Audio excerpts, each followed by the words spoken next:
का रहस्य, ब्रह्मांड की ध्वनि। नमस्कार दोस्तों, आज मैं आपको बताने जा रही हूँ ब्रह्मांड के सबसे शक्तिशाली शब्द के बारे में।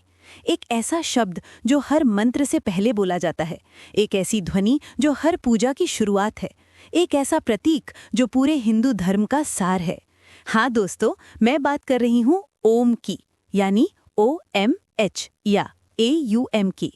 लेकिन क्या आप जानते हैं कि इस एक अक्षर में पूरा ब्रह्मांड समाया हुआ है? क्या आप जानते हैं कि जब आप ओम बोलते हैं तो आपके शरीर में क्या होता है? और क्या आप जानते हैं कि वैज्ञानिकों ने भी इस ध्वनि की शक्ति को स्वीकार किया है? आज मैं आपको ले चलूंगी एक अद्भुत यात्रा पर, जहां धर्म और विज्ञान मिलते हैं, जहां प्राचीन ज्ञान और आधुनिक खोज एक हो जाती है। तो बने रहिए मेरे साथ, क्योंकि ये यात्रा है रहस्यमय, ध्यानवर्धक और जीवन बदलने वाली। दोस्तों, सबसे पहले समझते हैं कि ओम है क्या। मांडुक्य उपनिषद, जो कि सभी उपनिषदों में सबसे छोटी लेकिन सबसे गहन मानी जाती है, पूरी तरह से ओम की व्याख्या को समर्पित है। इस उपनिषद में कहा गया है, ओम इति एतद अक्षरम इदम सर्वम, यानी ये अक्षर ओम ही सब कुछ है, यही पूरा ब्रह्मांड है। ये केवल एक शब्द नहीं है, ये एक ध्वनि है, एक प्रतीक है, एक अनुभव है। जब हम ओम लिखते हैं तो ये एक प्रतीक है, लेकिन जब हम इसे उच्चारण करते हैं तो ये दरअसल 3 ध्वनियों का मेल है। अ, ए, उ, म, यानी AUM भी कहा जाता है। योग सूत्र में पतंजलि कहते हैं, तस्य वाचकः प्रणवः, यानी ईश्वर का वाचक ओंकार है, यानी ओम ईश्वर का नाम है, उसका प्रतीक है। अब आता है सबसे रोचक हिस्सा, इन 3 ध्वनियों का रहस्य। मांडुक्य उपनिषद में विस्तार से बताया गया है कि ये 3 ध्वनियाँ 3 अलग अलग चीज़ों का प्रतिनिधित्व करती हैं। पहली ध्वनि अ, यानी ए, ये सृष्टि का प्रतीक है, जागृत अवस्था का प्रतीक है। जब आप अ बोलते हैं तो ये ध्वनि आपके पेट से, नाभि से शुरू होती है। ये ब्रह्मा का प्रतीक है, जो सृष्टि के रचयिता हैं। ये भौतिक संसार का प्रतीक है, वो सब कुछ जो आप देख सकते हैं, छू सकते हैं, महसूस कर सकते हैं। दूसरी ध्वनि उ, यानी यू, ये स्थिति का प्रतीक है, स्वप्न अवस्था का प्रतीक है। जब आप उ बोलते हैं तो ये ध्वनि आपके गले से, हृदय से निकलती है। ये विष्णु का प्रतीक है, जो पालनहार हैं। ये मानसिक संसार का प्रतीक है, विचारों का, भावनाओं का, कल्पनाओं का संसार। और तीसरी ध्वनि है म, यानी एम, ये लय का प्रतीक है, सुषुप्ति यानी गहरी नींद का अवस्था का प्रतीक है। जब आप म बोलते हैं तो आपके होंठ बंद हो जाते हैं और ये ध्वनि आपके सिर में, मस्तिष्क में गूंजती है। ये शिव का प्रतीक है, जो संहार है। ये आध्यात्मिक संसार का प्रतीक है, परम चेतना का, मोक्ष का, निर्वाण का। लेकिन दोस्तों, कहानी यहीं खत्म नहीं होती।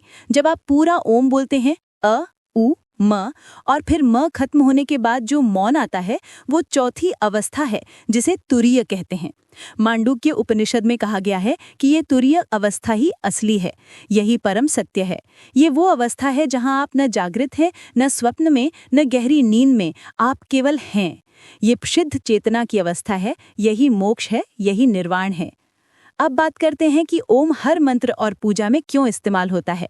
तैत्तिरीय उपनिषद में लिखा है, ओम इति ब्रह्म, ओम ही ब्रह्म है। जब हम कोई भी मंत्र बोलते हैं तो उसकी शुरुआत ओम से करते हैं, क्योंकि ओम सबसे पवित्र, सबसे शक्तिशाली ध्वनि है।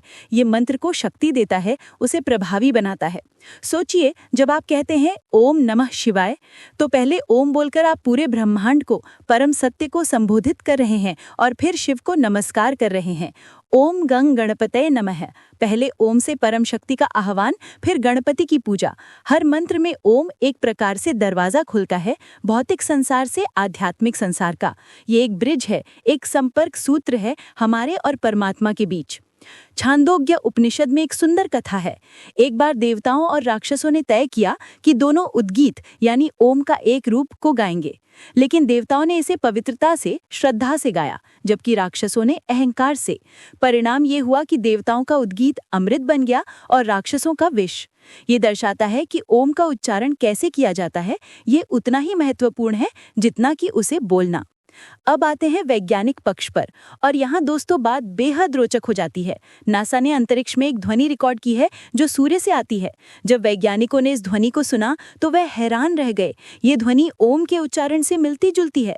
ब्रह्मांड की ये प्राकृतिक ध्वनि हमारे प्राचीन ऋषियों ने हजारों साल पहले खोज ली थी। जब आप ओम का उच्चारण करते हैं तो आपके शरीर में वाइब्रेशन होता है। वैज्ञानिकों ने पाया है कि ये वाइब्रेशन आपके पूरे शरीर में फैलता है, नाभि से शुरू होकर हृदय, गला और मस्तिष्क तक। ये वाइब्रेशन आपके नर्वस सिस्टम को शांत करता है, ब्लड प्रेशर कम करता है और स्ट्रेस हार्मोन्स को रिड्यूस करता है। एक अध्ययन में पाया गया कि जब लोग नियमित रूप से ओम का जाप करते हैं तो उनके मस्तिष्क में अल्फा तरंगें बढ़ जाती हैं। अल्फा तरंगें वे मस्तिष्क तरंगें हैं जो ध्यान और गहरी रिलैक्सेशन के समय आती हैं। यानी ओम का उच्चारण आपको स्वतः ही ध्यानमयी अवस्था में ले जाता है। एक और रोचक बात, जब आप ओम बोलते हैं और म पर आते हैं तो ये ध्वनि आपके सिर में गूंजती है। ये गूंज आपके पीनियल ग्रंथि यानी पीनियल ग्लैंड को उत्तेजित करती है। पीनियल ग्रंथि को तीसरी आंख भी कहा जाता है और ये मेलाटोनिन हार्मोन बनाता है जो आपके नींद चक्र यानी स्लीप साइकिल, मनोवृत्ति और आध्यात्मिक अनुभवों से जुड़ा है। हमारे प्राचीन ऋषि इसे आज्ञा चक्र कहते थे।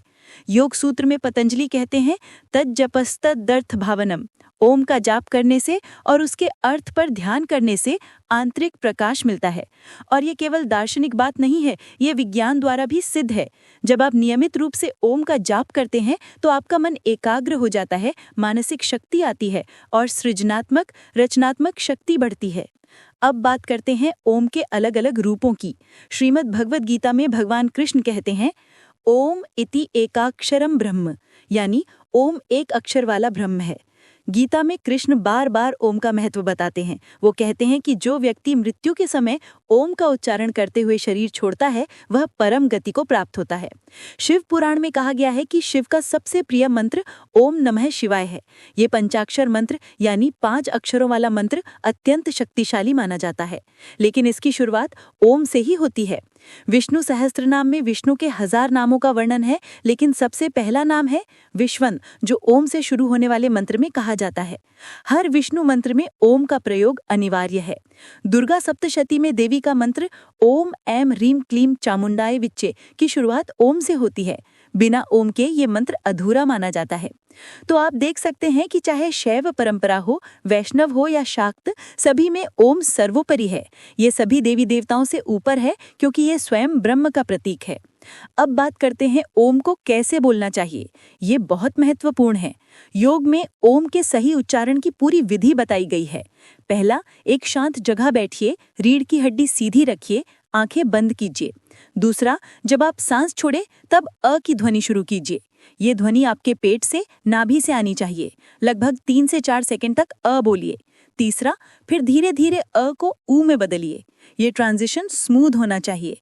ऊ की ध्वनि आपके हृदय क्षेत्र से आनी चाहिए। फिर से 3 से 4 सेकंड। चौथा और अंत में म बोलिए। होंठ बंद कर लीजिए और म की गूंज को अपने सिर में महसूस कीजिए।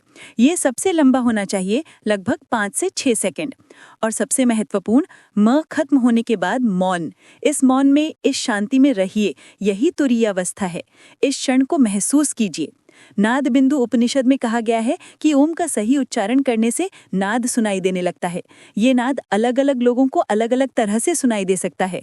किसी को घंटे की आवाज जैसा, किसी को समुद्र की लहरों जैसा, किसी को मधुमक्खियों की गूंज जैसा। ये सब स्पिरिचुअल प्रोग्रेस यानी आध्यात्मिक विकास के संकेत हैं। दोस्तों, ओम केवल हिंदू धर्म तक सीमित नहीं है। बौद्ध धर्म में भी ओम का बहुत महत्व है। तिब्बती बौद्ध धर्म का सबसे प्रसिद्ध मंत्र है ओम मणि पद्मे हूँ, यानी इसकी शुरुआत भी ओम से होती है। जैन धर्म में भी ओम को पवित्र माना जाता है, हालांकि उनका व्याख्या थोड़ा अलग है।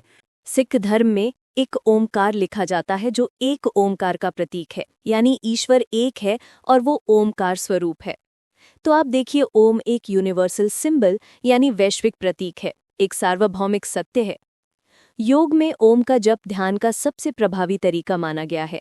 जब आप ओम का जप करते हैं तो आपका मन स्वतः एकाग्र हो जाता है, क्योंकि ये एक सरल ध्वनि है लेकिन गहन है। आपको जटिल मंत्र याद रखने की जरूरत नहीं, बस ओम बोलते रहिए और अपने श्वास पर ध्यान करिए। 108 बार ओम का जप करना बहुत शुभ माना जाता है। 108 एक पवित्र संख्या है। 1 ब्रह्मांड का प्रतीक, 0 यानी अनंतता का प्रतीक और 8 अनंतता को पार्श्व में रखने पर। इसलिए माला में 108 मन के होते हैं। ध्यान बिंदु उपनिषद में कहा गया है कि अगर कोई व्यक्ति प्रतिदिन सुबह और शाम 108 बार ओम का जप करे तो 40 दिनों में उसके जीवन में महत्वपूर्ण परिवर्तन दिखने लगते हैं।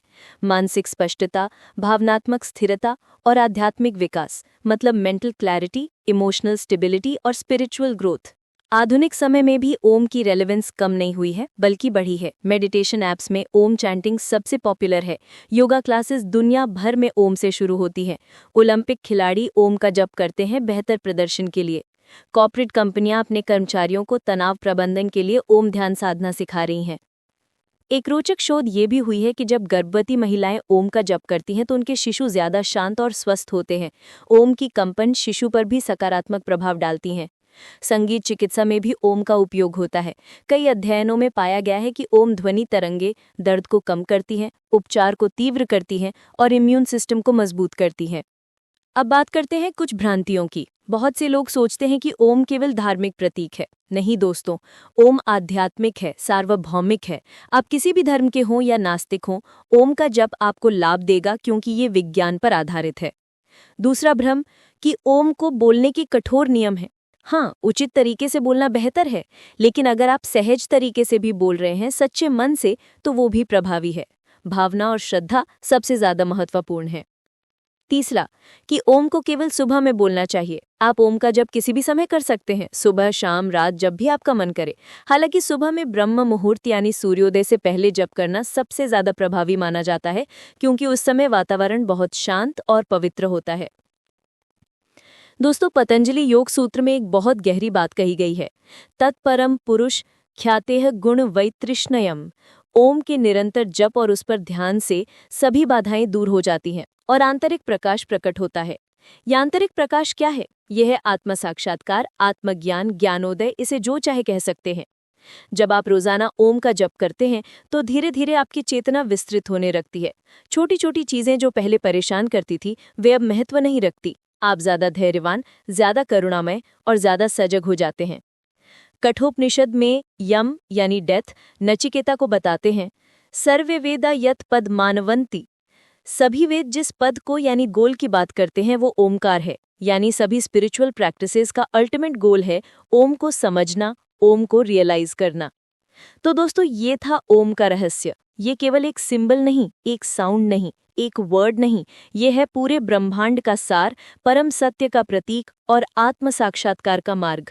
जब आप ओम बोलते हैं तो आप ब्रह्मांड की फ्रीक्वेंसी से कनेक्ट हो रहे हैं। आप वही कर रहे हैं जो हजारों साल से ऋषि मुनि करते आए हैं। आप पार्टिसिपेट कर रहे हैं एक कॉस्मिक डांस में। मेरा सजेशन है कि आज से ही शुरू कीजिए। रोज सुबह सिर्फ 5 मिनट बैठिए और 21 बार ओम का जप कीजिए, प्रॉपर वे से, पूरे फोकस के साथ, और देखिए आपके जीवन में क्या चेंजेस आते हैं। स्ट्रेस कम होगी, फोकस बढ़ेगी, स्लीप बेहतर होगी और धीरे धीरे एक इनर पीस महसूस होने लगेगी। याद रखिए, ओम सिर्फ बोलने की चीज नहीं, महसूस करने की चीज है। एक्सपीरियंस कीजिए, एक्सप्लोर कीजिए और डिस्कवर कीजिए वो शक्ति जो इस एक सिलेबल में छुपी है। अगर आपको ये वीडियो इन्फॉर्मेटिव लगा हो तो प्लीज लाइक करें, शेयर करें और कमेंट में बताएं क्या आप ओम का जप करते हैं। अगर हाँ, तो आपका एक्सपीरियंस कैसा रहा, और अगर नहीं करते तो क्या आप करने की सोच रहे हैं। सब्सक्राइब बटन भी दबा दीजिए ताकि ऐसी और स्पिरिचुअल और रिलीजियस वीडियोस आप तक पहुंच सके। ओम शांति शांति शांति ही। धन्यवाद।